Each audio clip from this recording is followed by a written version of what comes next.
presentator. Di sini kami akan mempresentasikan tentang materi Islam sebagai rahmatan lil alamin. Baiklah, saya akan mempresentasikan materi di pertemuan minggu ini, yaitu Islam sebagai rahmatan lil alamin. Istilah Islam rahmatan lil alamin adalah merujuk pada ajaran agama Islam yang memiliki pokok dan prinsip yang sama dalam ketauhidan dan akidah dengan ajaran para rasul sebelumnya.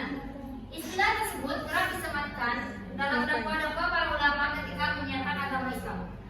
Rahmatan lil alamin adalah istilah Qur'ani yang dimana istilah tersebut sudah terdapat dalam Al-Quran, yakni dalam firman Allah Subhanahu wa taala dalam surah Al-Anbiya ayat 7 yang berlafaz wa ma arsalnaka illa rahmatan lil alamin, yang artinya dan tiadalah kami mengutus kamu melainkan untuk menjadi rahmat bagi semesta alam atau rahmatan lil alamin. Selanjutnya, pembahasan yang akan saya bahas yaitu definisi Islam rahmatan lil alamin. Arti Islam rahmatan lil alamin menurut para ahli, Islam rahmatan lil alamin adalah agama universal dan implementasi Islam rahmatan lil alamin. Definisi Islam rahmatan lil alamin. Secara etimologis, Islam berarti damai. Sedangkan kata rahmatan artinya kasih sayang yang dilandasi dengan ketulusan yang mengharapkan kebaikan. Adapun lil alamin artinya adalah untuk semesta alam dan seisinya, termasuk seluruh makhluk hidup. Jadi yang dimaksud dengan Islam rahmatan lil alamin adalah Islam yang kehadirannya di tengah kehidupan masyarakat mampu mewujudkan kedamaian dan kasih sayang bagi manusia maupun alam.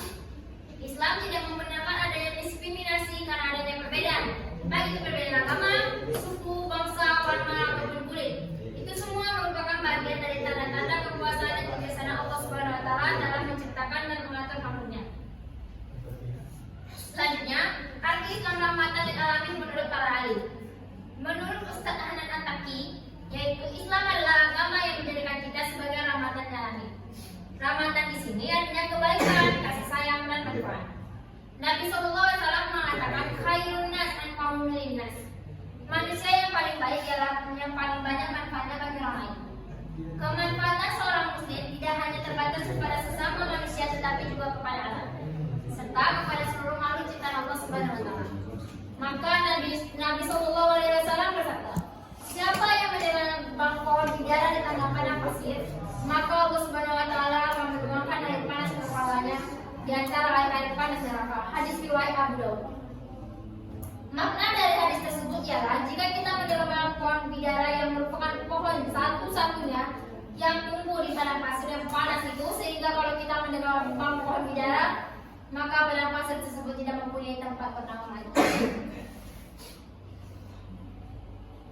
Selanjutnya, Islam rahmatan lil alamin adalah agama universal. Entitas Islam sebagai rahmatan lil alamin mengakui eksistensi pluralitas karena Islam memandang pluralitas sebagai sunatullah, yaitu fungsi pengujian Allah SWT pada manusia, faktor sosial, dan ekonomi sosial atau social engineering kemajuan umat manusia. Oleh karena itu Allah Subhanahu wa taala menegaskan dalam Al-Qur'an dalam surah ayat Ar-Rum ayat 22 yang artinya sebagai berikut.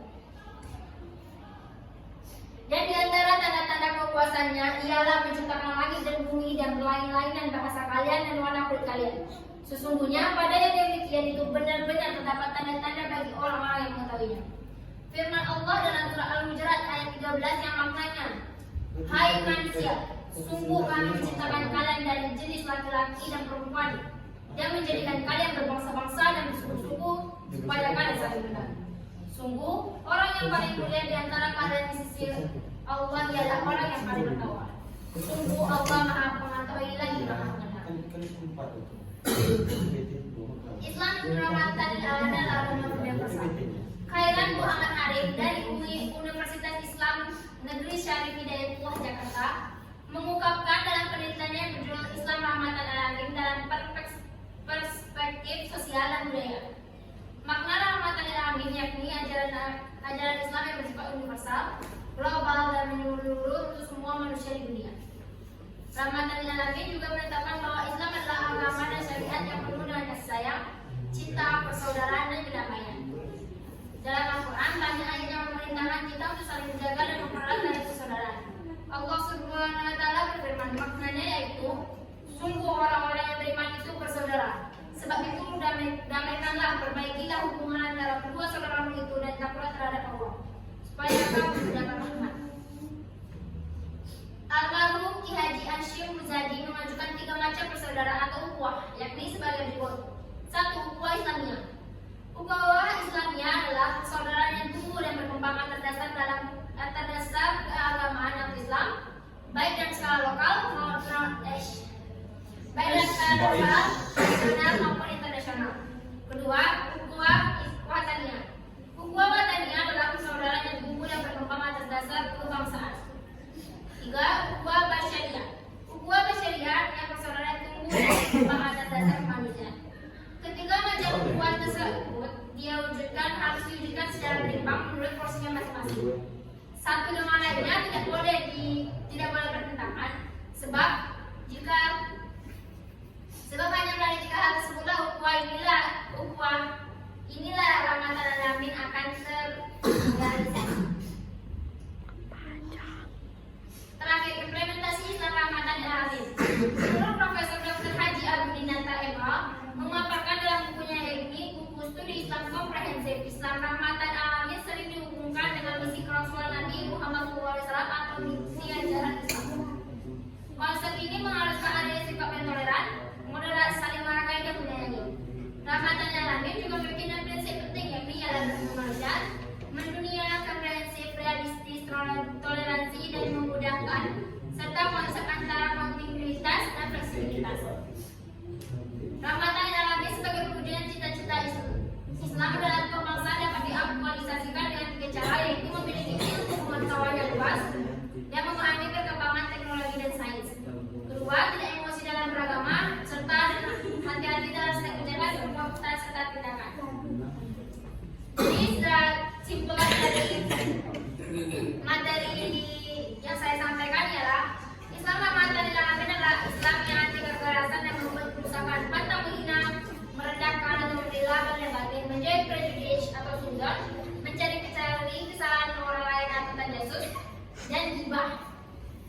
Kita juga dapat menarik kesimpulan bahwa nikmat rahmatan alamin adalah bersatunya karunia Allah Subhanahu wa Ta'ala terlingkup di dalam kerahiman dan kerahmatan Allah Subhanahu wa Ta'ala. Dalam konteks Islam rahmatan alamin, Islam telah mengatur tentang hubungan yang menyentuh aspek biologis, ritual, sosial, dan humanitas. Terima kasih. Baiklah, demikian hasil presentasi kami. Apa ada yang ingin bertanya? Apakah ada yang ingin bertanya? Action. Sekian hasil presentasi kami. Kalau ada kesalahan, mohon dimaafkan. Wassalamualaikum warahmatullahi wabarakatuh. Waalaikumsalam warahmatullahi wabarakatuh. Assalamualaikum warahmatullahi wabarakatuh. Waalaikumsalam warahmatullahi wabarakatuh. Kami dari kelompok 3 akan mempresentasikan materi mengenai hakikat manusia dalam pandangan Islam. Perkenalkan, saya Anissa Mutiara sebagai moderator dan teman saya bernama Mbak Berdiani sebagai presentator. Baiklah, daripada membuang waktu, langsung saja saya serahkan kepada presentator untuk menjelaskan materi. Kepada presentator. Hakikat manusia dalam pandangan Islam.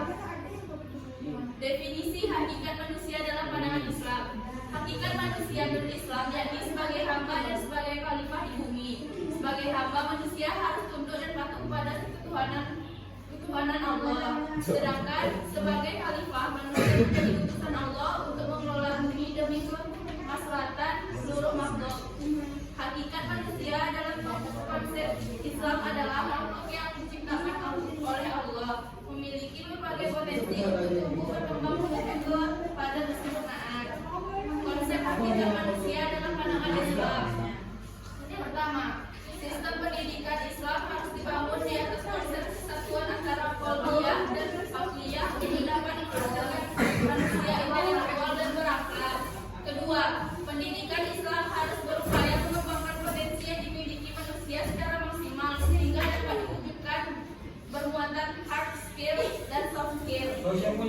Ketiga, pendidikan Islam harus dijadikan sarana yang kondusif bagi proses transformasi budaya dan wilayah Islami. Keempat, konsep hakikat manusia dan fungsi penciptaannya dalam alam semesta harus sepenuhnya diakomodasikan dalam perumusan teori-teori pendidikan Islam melalui pendekatan kewahyuan, empirik, ilmuwan, dan rasional filosofis. Kelima, internalisasi nilai-nilai Islam ke dalam pribadi seorang harus dapat dipadukan melalui peran individu maupun orang lain atau guru, sehingga dapat membuat terwujudnya kesatuan pola dan kesatuan tujuan menuju terbentuknya mentalis insan kamil.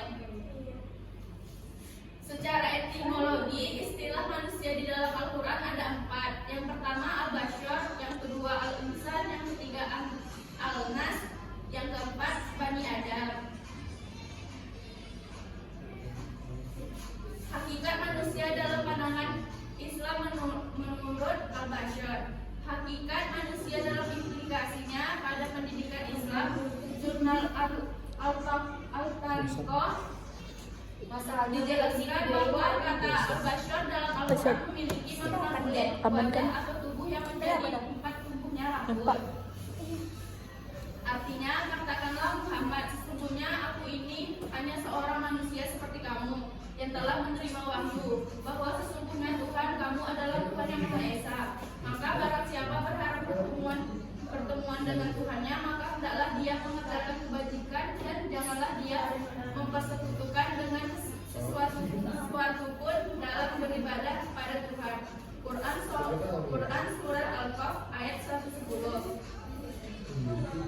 Hakikat manusia dalam pandangan Islam menurut al-insan. Jika mereka berpaling, maka ingatlah kami tidak mengutus engkau sebagai pengawas bagi mereka. Kewajibanmu tidak lain hanyalah menyampaikan risalah. Dan sungguh apabila kami merasakan kepada manusia suatu rahmat dari kami, dia menyambutnya dengan gembira. Tapi jika mereka ditimpa kesusahan disebabkan perbuatan tangan mereka sendiri, niscaya mereka ingkar.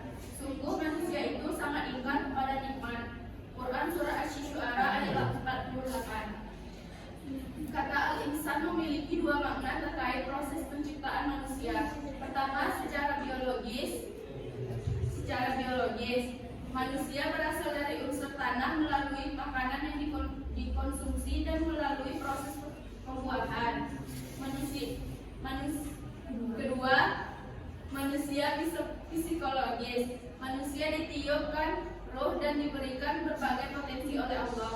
Makna pertama menunjukkan bahwa manusia adalah makhluk dinamis yang berproses dan terikat dengan pengaruh alam serta kebutuhan fisiknya. Keduanya saling berpengaruh satu sama lain. Sementara itu makna kedua menekankan bahwa manusia meskipun memiliki kebutuhan materi juga dituntut untuk sadar akan tujuan spiritualnya.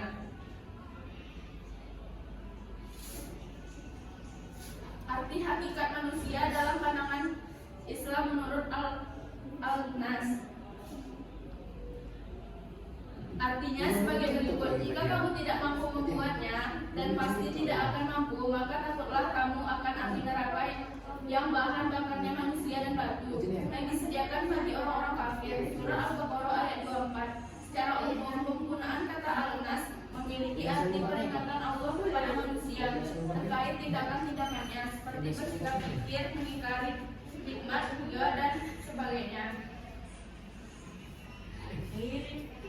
Hah?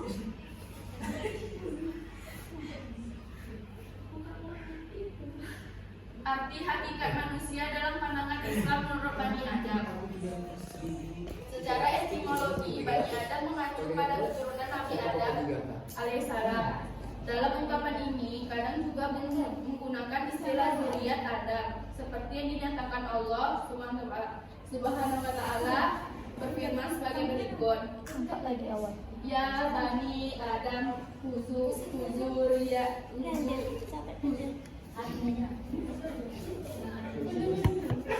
Wahai anak cucu Adam, pakailah pakaian memasuki masjid, makan dan minumlah, tetapi jangan berlebihan. Sungguh Allah tidak menyukai orang yang berlebihan. Quran Surah Al-A'raf ayat 31. Ada 3 aspek yang diperhatikan dalam hal ini. Pertama, anjuran untuk berbudaya sesuai dengan firman Allah, termasuk berpakaian untuk menutupi aurat. Kedua, meningkatkan keturunan Adam agar tidak terjerumus dalam godaan syaitan yang mengajak pada kemungkaran. Ketiga, memanfaatkan segala sesuatu yang ada di alam semesta dalam rangka ibadah dan penghambaan kepada Allah. Semua ini adalah anjuran dan peringatan dari Allah untuk memuliakan keturunan Adam dibanding dengan makhluk yang lainnya. Rangkuman dari penjelasan di atas dapat disimpulkan bahwa hakikat manusia menurut Islam tidak lepas dari alasan manusia diciptakan, yakni untuk memenuhi tugas dan fungsinya hamba Allah dan sebagai khalifah Allah SWT. Sebagai seorang hamba, hakikat manusia menurut Islam adalah terikat oleh hukum-hukum Allah yang merupakan kodrat bagi setiap ciptaannya. Manusia adalah bagian dari ciptaan Allah dan bergantung kepadanya. Sebagai hamba Allah, manusia tidak dapat terlepas dari kekuasaannya. Oleh karenanya, kita wajib memberikan ketaatan, ketundukan, dan kepatuhan kepada Allah.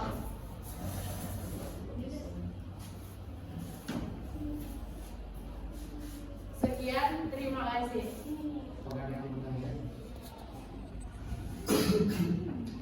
Oke, sekian dari presentasi kawan saya tadi. Apakah ada kawan-kawan yang mau bertanya? Kami terima cuma 2 pertanyaan dan pertanyaannya harus logis. Jadi masuk di akal. Oke, tolong catat pertanyaannya di kertasnya. Catat. Catatnya dibaca atau dicatat. Assalamualaikum warahmatullahi wabarakatuh. Perkenalkan, saya Muhammad Yunus. Saya ingin bertanya bahwasanya dari penjelasan yang tadi seperti al-insan itu kan artinya manusia. Manusia tadi dijelaskan seperti manusia itu diciptakan dari tanah kan. Kenapa di dalam surah Al-Qiyamah dikatakan bahwasanya manusia diciptakan dari air yang hina? Diciptakan dari apa? Air yang hina. Air yang hina. Iya, penting. Dalam surah apa? Apa tadi, Yunus? Al-Qiyamah. Balas pakai hidup bisa nih. Bisa kan? Wih, nice. Kok tercipta dari semua?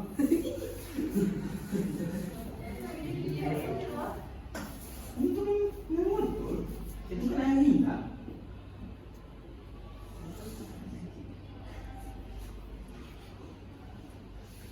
Oke, dari waktu kami untuk mencarinya ada lagi pertanyaan lain.